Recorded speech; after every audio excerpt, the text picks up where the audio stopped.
Hey everybody, it's the Van Show! Welcome, welcome, welcome. Now today we've got a very special guest. I'd like to introduce you to Mr. Stuart Gibbs. Hey. Say hello, Stuart. Hello, everybody. Yeah. Now, Stuart, we want to get to know about you. All right. So first of all, tell everybody where you're from. I live in Los Angeles, California. And do you love Los Angeles? I do, yeah. No, I've been there for like 30 years now, so I have to really like it. Now, Stuart, yeah. we brought you here because you write books. Yes, I do. And specifically, we'd like to know a little bit about what got you started. How long ago did you start writing? I actually don't remember a time when I did not, when I was not writing stories. I have stories that like from when I could barely hold a pencil and I was writing stories. So as long as I can remember, I wanted to write stories. When I was in kindergarten, I wrote a story that my school librarian helped me. She typed it up, and I did illustrations, and we put it in the school library so other kids could check it out. And then though, they did get me excited because I thought, oh well, now I got to try and get a book like really published. So then my first grade teacher actually like knew somebody in publishing, so she helped me try to send another book off to get published. Then I got my first rejection letter when I was like in second grade. Well, good to get it out of the way early. Yeah, well, I got plenty more. I got that was the first of many rejection letters.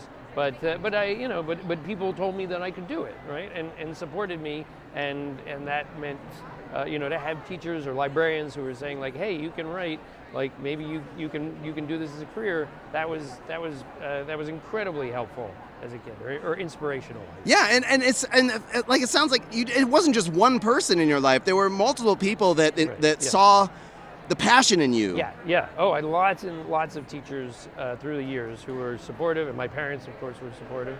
And there were lots of people who said like, no, you can do this, and so I kept trying.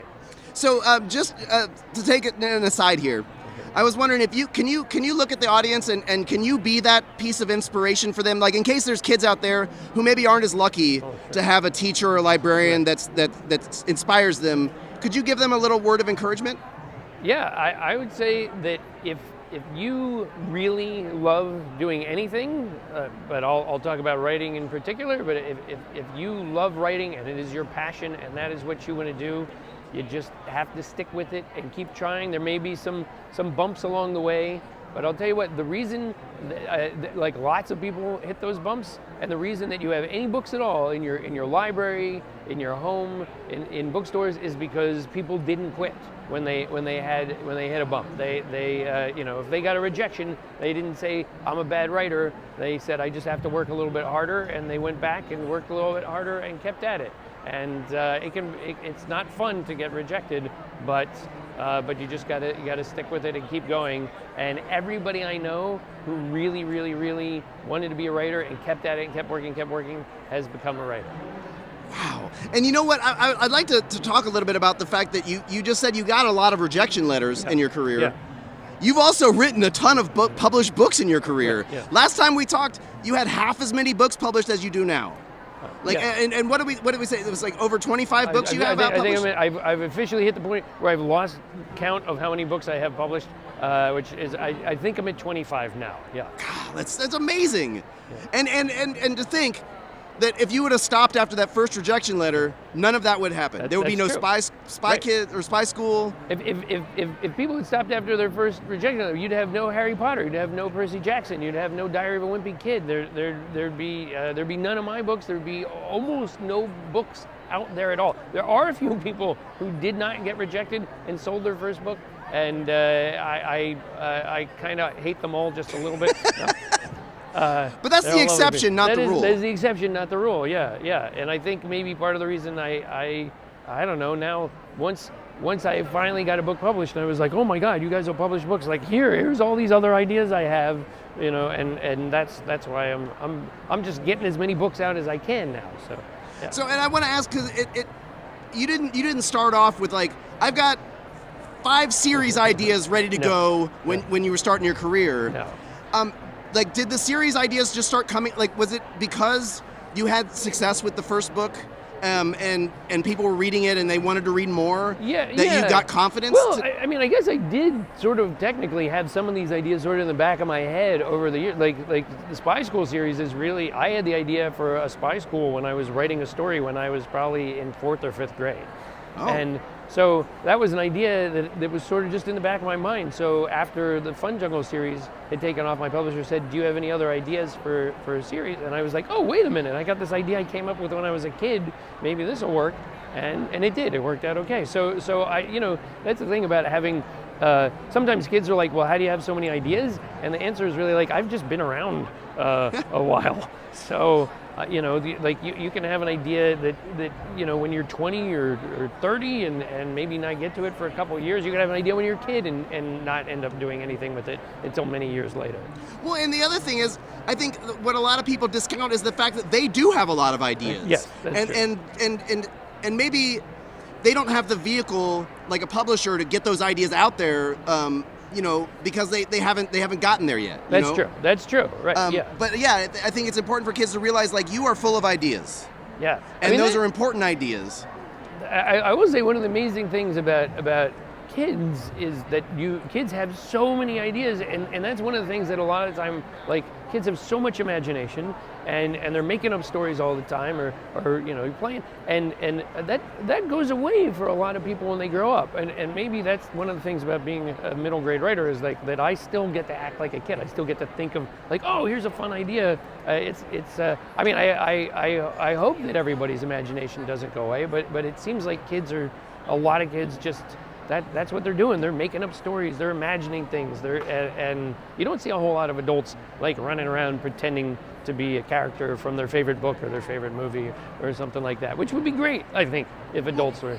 You see the fun adults doing that. Yes, exactly. Be a fun adult, kids. That's right. Now let's talk a bit about the new book. Okay. And especially because this is a kind of a new thing for you. It's an illustrated book. Yes. Yeah. So this Once Upon a Tim is my first illustrated book. And what happened was my publisher did suggest the idea or say like, had I ever thought about doing an illustrated book? And I was just kind of excited by the idea of it. I really hadn't, but it was another sort of thing where I'd had an idea a couple years before. And I was, because when my kids were little, by law, they were required to watch nothing but animated movies. And and maybe watch them over and over and over again. And I realized that a lot of these animated movies were about princesses, and I was supposed to care a lot about that princess, which I did. But then one day I'm watching one of these movies, I thought, there are other people back in olden times besides princesses. And there were two job options, peasant and princess. And princess was really the better job by far. Peasant was a terrible job. It was awful. And it was really a lifestyle. And I thought, what if we were doing an animated movie and shifted off the prince or the princess and zoomed in on one of those little background peasants and told their story instead? Wouldn't that be kind of a more interesting story? So that's what sort of happens in this book. We start with the prince and we sort of shift away from him to a little dot in the background, and that is Tim, who's a peasant. And Tim does not like being a peasant at all.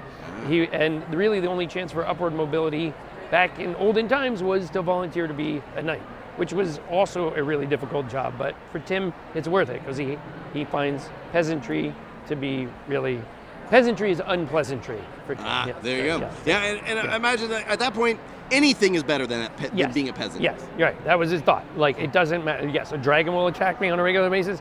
Fine, I'm okay with that. I really don't like being a peasant. I just can't eat gruel anymore. I cannot eat gruel, right. There's so much gruel as a peasant. Really, kids, if you ever turn to your parents and say, like, oh my God, we're having this again, like, your parents will be like, hey, if you were a peasant, you had gruel every day, 3 meals a day, that was it. Nothing but gruel. So don't be upset if you have leftovers, like, once in a while, really. Awesome. So, Stuart, we're almost out of time for the interview. Okay. Oh, gosh. But we are at the point where we're going to play a game. Oh, okay. Yeah, let's play a game. Yeah. Now, the game that we're going to play today is Truth or Dare. Ooh, all right. I like to say it very menacingly. That is very menacing. Yeah. I know. So now, which would you like, Truth or Dare? I'm going to go with the Dare. Ooh. So now for Dare, we're going to play a game called Fortunately, Unfortunately. All right. Fortunately, I got free tickets to the zoo. But unfortunately, all the animals are sleeping. Well, fortunately, the animals are adorable when they're asleep, and we were allowed to get really close to them. But unfortunately, animals are very flatulent when they sleep, and it was a stinky experience. But fortunately, there was an invasion of dragons, and they were all repelled by the stinky flatulence of the zoo animals. You can see where I was good. It didn't sound that fortunate when I started, Yeah. but I came around. I like that. That was pretty good. All right, well, let's see. Unfortunately, unfortunately, the dragons rerouted to my house and burned it down. But fortunately, I want to hear this. are kids really going to appreciate that it was insured? Really? I don't think so. No. Hey, high five. Hey, fine. Boom. All right. Bye, everybody.